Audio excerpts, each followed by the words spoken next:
the United States of America. Now, The Atlantic has released the entire signal chat among senior US national security officials, showing that Defense Secretary Pete Hegseth provided the exact timings of warplane launches and when exactly the bombs would drop before the men and women flying those attacks against Yemen's Houthis this month on behalf of the United States were airborne. Now, the disclosure follows 2 intense days during which leaders of US President Donald Trump's intelligence and defense agencies have struggled to explain how details wound up on an unclassified signal chat that included The Atlantic's editor-in-chief, Jeffrey Goldberg.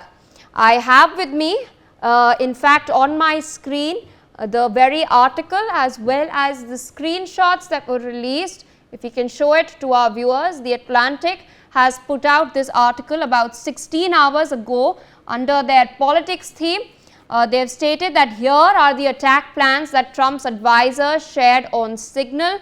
They have also stated that the administration has downplayed the importance of the text messages inadvertently sent to The Atlantic's editor-in-chief. This article has been penned by Jeffrey Goldberg, who was a part of that very group, and here it is. You can see this group was called the Houthi PC small group. It had 19 members, and these are screenshots that were shared by The Atlantic's editor-in-chief, Jeffrey Goldberg itself. He said that Michael Waltz had added Jeffrey Goldberg to the group. Michael Waltz is, of course, the national security advisor in the Trump administration. Disappearing message time was set to 1 week. Michael Waltz has in fact taken responsibility for this. Earlier, of course, he said that he bears full responsibility for what transpired. You can see the messages on this group. Michael Waltz, of course, he stated first that team establishing a principals group for coordination on Houthis, particularly for over the next 72 hours. His deputy Alex Wong is pulling together a tiger team at deputy's agency's chief of staff level, following up from the meeting in the sit room this morning for action items, and will be sending that out later. Please provide the best staff possible from your team to help coordinate with this over the next couple of days over the weekend. So, this was sent at 4:28 p.m. their local time. Of course, then replying to this were representatives from J.D. Vance, from Tulsi Gabbard, from Pete Hegseth as well. So, all their representatives then replied to this message, after which J.D. Vance also then came out and gave a lengthy response to what Michael Waltz had stated. Michael Waltz stated that the team should have a statement of conclusions with tasking per President Donald Trump's guidance this morning in high-side inboxes. He has stated that the State and Department of Defense developed suggested notifications lists for regional allies and partners, and the Joint Staff is sending this as a more specific sequence of events in the coming days. J.D. Vance replied that he's out for the day doing an economic event in Michigan, but he thinks he's making a mistake as far as the Houthis are concerned. 3% of US trade runs through the Suez Canal, 40% of European trade does as well, and there's a real risk that the public does not understand this or why it is necessary, and the strongest reason to do this, as the President of the United States has stated, is to send a message. But I am not sure the President is aware how inconsistent this is, that the attacks are with his message on Europe right now. There's a further risk that we can see a moderate to severe spike in oil prices, and he's willing to support the consensus and keep these concerns to himself. But there is a strong argument for delaying the strikes by a month and doing the messaging work on why this matters and seeing where the economy heads. Of course, responding to all of this, Joe Kent states that there is nothing time sensitive driving the timeline, and they'll have the exact same options in a month. The Israelis will likely take strikes and therefore ask the US for more support to replenish whatever they use against the Houthis, but that's a minor factor. John Ratcliffe of the CIA says from the CIA perspective that they are mobilizing assets to support now, but a delay would not negatively impact the United States, and an additional time would be used to identify better starting points for coverage on Houthi leadership. Pete Hegseth replies to the Vice President, stating that he understands his concerns and fully supports with raising the matter with Donald Trump. However, important considerations, most of which are tough to know how they play out, such as the economy, the Ukraine peace, Gaza, etc. He said that he thinks messaging is going to be tough no matter what. Nobody knows who the Houthis are, which is why we would need to stay focused on 1, Biden failed, and 2, Iran funded. He said that waiting a few weeks or a month did not fundamentally change the calculus, and there are 2 immediate risks on waiting. Pete Hegseth has stated that this leaks and we look indecisive. So he did mention the fact that this leaks and they look indecisive, and Israel takes action first or Gaza ceasefire falls apart. He has further stated that they are prepared to execute if they had the final go or no go vote. He believes that they should. Pete Hegseth has further stated that this is not about the Houthis. He sees it as 2 things: restoring freedom of navigation, a core national interest, and re-establishing deterrence, which Biden had created. This is what Pete Hegseth had to say. Of course, then Michael Waltz replied that the trade figures they have are 15% global and 30% of container. It's difficult to break that down to the US in specific because much of the container either goes through the Red Sea still or around the Cape of Good Hope. Their components going to Europe that turns into manufactured good for transatlantic trade to the US. Whether they pull the plug or not today, European navies do not have the capability to defend against these types of sophisticated anti-ship cruise missiles and drones that the Houthis are now using. This is what Michael Waltz has had to observe. He's further stated, whether it's now or several weeks from now, it will have to be the United States that reopens these shipping lanes. Michael Waltz added, someone termed SM, and then further stated that, as we stated in the first PC, they have a fundamental decision of allowing the sea lanes to remain closed or to reopen them now or later, and that the US is the only ones with the capability, unfortunately. JD Vance further tags Pete Hegseth and said that if you think we should do it, then let's go. I just hate bailing Europe out again. JD Vance has further gone on to state that let's make sure our messaging is tight here, and if there are things that we can do up front to minimize risk to Saudi oil facilities, they should do it. Pete Hegseth replies that I fully share your loathing of European freeloading. It's pathetic, but Mike is correct that the US is the only ones on the planet who can do this, and nobody else is even close. Question is timing. I feel like now is as good as a time as given by the President of the United States directive to reopen shipping lanes. He's of course said that he thinks they should go, but Porter still retains 24 hours of decision space. There's of course a further discussion on Europe in particular, and Pete Hegseth then goes out to lay the exact timings. He said that the time right now, as of 11:44 Eastern time of the United States, the weather is favorable, and he's just confirmed with CENTCOM, that is the US command, the central US command in the Middle East, that they are go for mission launch. 12:15 Eastern times, the F-18s launched the first strike package. 1:45 Eastern time, trigger base F-18 first strike window starts and targets terrorists in their known location. Also strike drone launch, he is referring to the MQ-9 drones. He said 2:10 p.m. Eastern time, more F-18s launch, second strike package. 2:15 p.m. Eastern time, strike drones on target, and 3:36 p.m. Eastern time, F-18 second strike starts. Also first sea-based Tomahawks will be launched. So you can see the entire timeline has been provided by US Defense Secretary Pete Hegseth. This is the timeline of the strikes. Of course, earlier we saw that the Director of National Intelligence, Tulsi Gabbard, had denied that classified war plans were discussed, but the Atlantic has made this revelation now with their editor-in-chief, of course, revealing all these chats. He removed himself from the group after being added, but then JD Vance then later replies, I will say a prayer for victory. Here, of course, another chat has been revealed. Michael Waltz has said, VP, building collapse, had multiple positive IDs. And JD Vance replies, what? Michael Waltz says, typing too fast. The first target, their top missile guy, we had positive ID of him walking to his girlfriend's building, but it has now collapse. J.D. Vance replies, excellence. Michael Waltz uses certain emojis. And of course, then everyone is praising the CENTCOM. Pete Hegseth stating that the CENTCOM was and is on point, and it's a great job that everyone has done. Susie Wiles, of course, the Chief of Staff at the White House, then says kudos to all, most particularly those in theatre and CENTCOM. So these are the chats. Last but not the least, you can see the members in this group. Michael Waltz is the admin, so he is the one who added the Atlantic's editor-in-chief, Jeffrey Goldberg. He is the National Security Advisor of the United States of America. You also have Scott Bessent, who is the Treasury Secretary, I beg your pardon. There is also Volker Barrett. Then there is Pete Hegseth, who is also the US Defense Secretary. Apart from that, there is Dan Katz, there is Joe Kent, there's of course Mike Needham as well. We all saw J.D. Vance was present there as well. Susie Wiles was there. She is the Chief of Staff at the White House. John Ratcliffe, the CIA Director. TG is Tulsi Gabbard.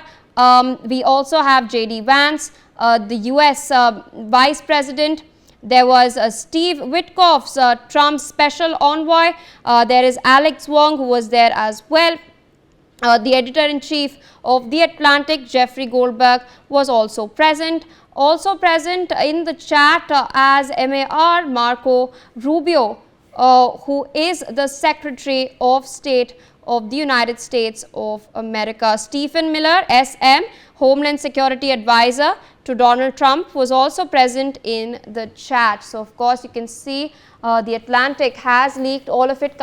Hearings are taking place with regards to what has transpired. Several leaders over the last 2 days from the Trump administration are sitting before a Senate committee to ratify what took place. Meanwhile, joining us on the broadcast is Major General Sudhakarji, geopolitical experts.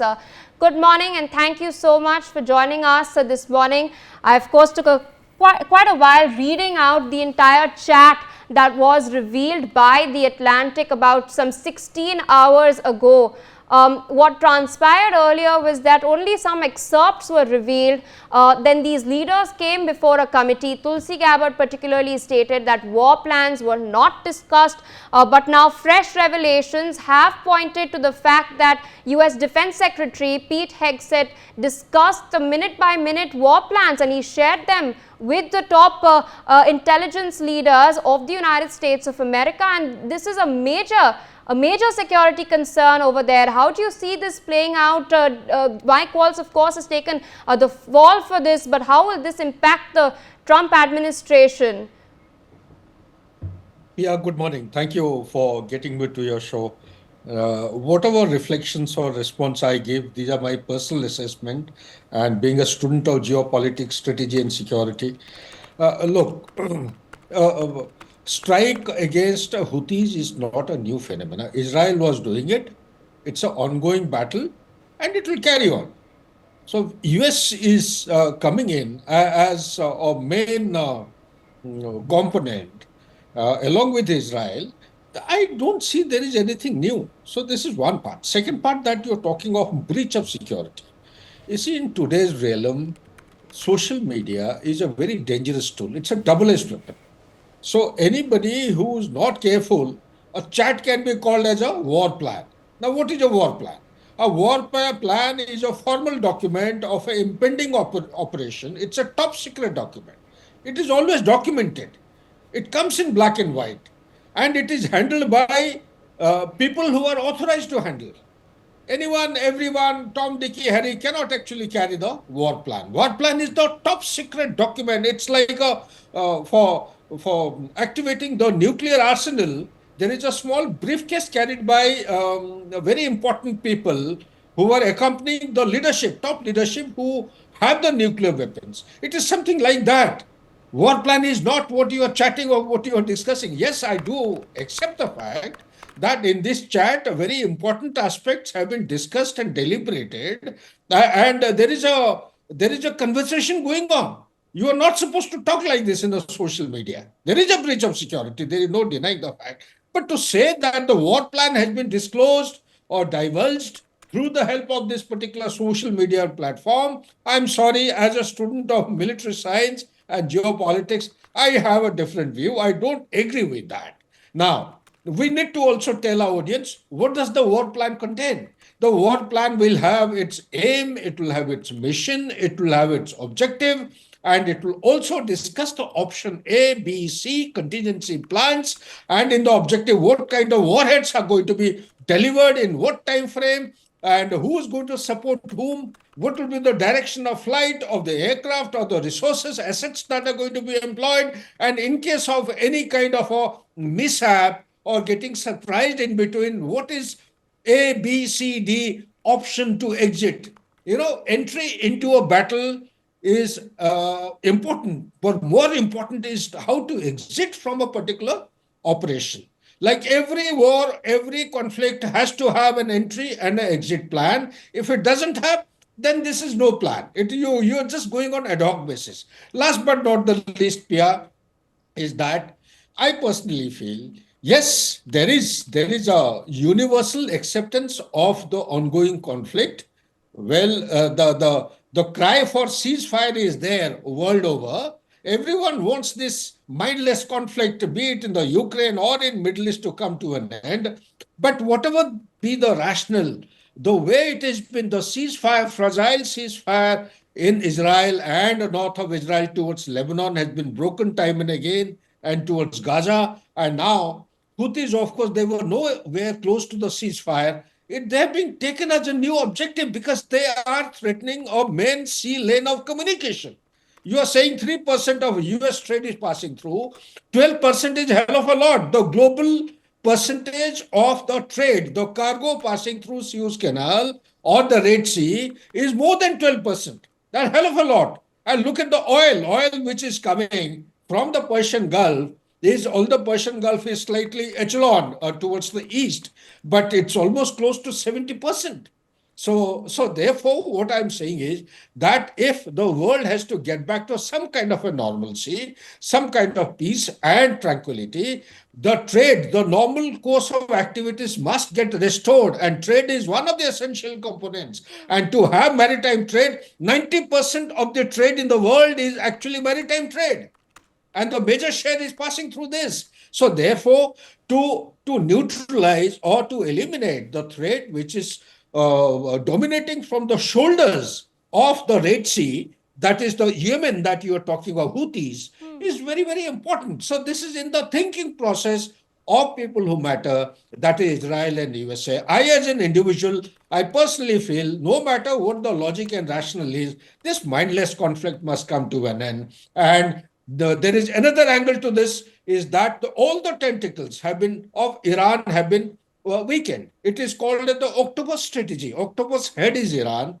and the tentacles they have is Hamas, they have Hezbollah, they have Habis al-Said, and they have the Houthis. Now, all of them have been weakened in some form or the other. Iran has been weakened to large an extent, and to take Iran to a negotiating table so as to prevent Iran going nuclear, my assessment is Houthis are the only one which are actually creating trouble.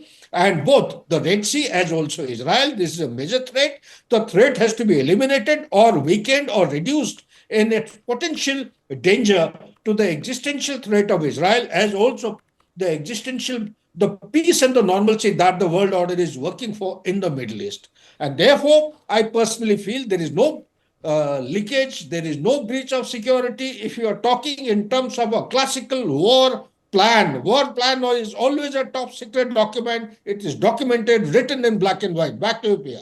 All right, so just one quick follow-up because I'm running short of time. There's a lot of hullabaloo, particularly in the United States, within their political circles. There are people, especially the Democrats, who are touting this as a major embarrassment. But let's take a look at the larger picture. How, in your opinion, since you have served in the highest rungs of the Indian Army, how do you think can digital spaces then be navigated? Is this an example of how carefully one should navigate the digital space, especially if they are in that position? Absolutely. Pia, there is no denying the fact that the senior leadership of the ruling dispensation in the US. They are there in this platform, they are chatting openly. So the counter question comes, where is it not happening? Is it not happening elsewhere in the world? So I would say this is the social media platform has become a way of life. It is a means. It is a means of communication. It is also being used. Not that it cannot be avoided, but it is just that it is the easiest way to communicate, the fastest way to connect with the person. But the fact of the matter is, when you are using a social media, which is extremely, I would say, vulnerable to be compromised, there has to be some method in madness, some system in madness. And what is that system? There has to be an admin. The admin should have the full right to control who is to say what. He should exercise his control and accountability and check people that you are not supposed to communicate. In a group, if there is a civilian, like in the army we follow, in army we also have social media, whether it is India or any country for that matter. You have a social media group. In that social media group, you have an admin. Admin has got some standard ruling that he's supposed to abide with and ensure that they are being followed. If there is a civilian out of agency or out of group entry into this particular social media, which has got the top leadership, it is not done. He's supposed to have carried out the screening of the participants in the chat. So that means the whole thing has been actually taken for granted. There is a gross negligence, I would agree. There is definitely a breach of security, but not to an extent that the war book or the war plan has been compromised. And last but not the least, Pia, you see, Democrats are known for their conspiracy theory everywhere. Democrats, no matter what happens, I suspect that there is a foul play which has been extended by the Democrats to compromise and also to cause embarrassment to the Republicans. This is my personal estimate. I hope I'm wrong, and if I'm wrong, I'm actually offering to be corrected. But I suspect there is a foul play which has been orchestrated and extended by some member of deep state. Democrats are nothing but deep state. Deep state is trying to penetrate into the Republican because Trump administration 2.0 is taking very, very drastic and radical steps to make America great again. Deep state doesn't want America to become great again. So that's why they will go all out to actually compromise and make sure that Trump does not take bold and radical steps to make America great again. Back to you, Pete.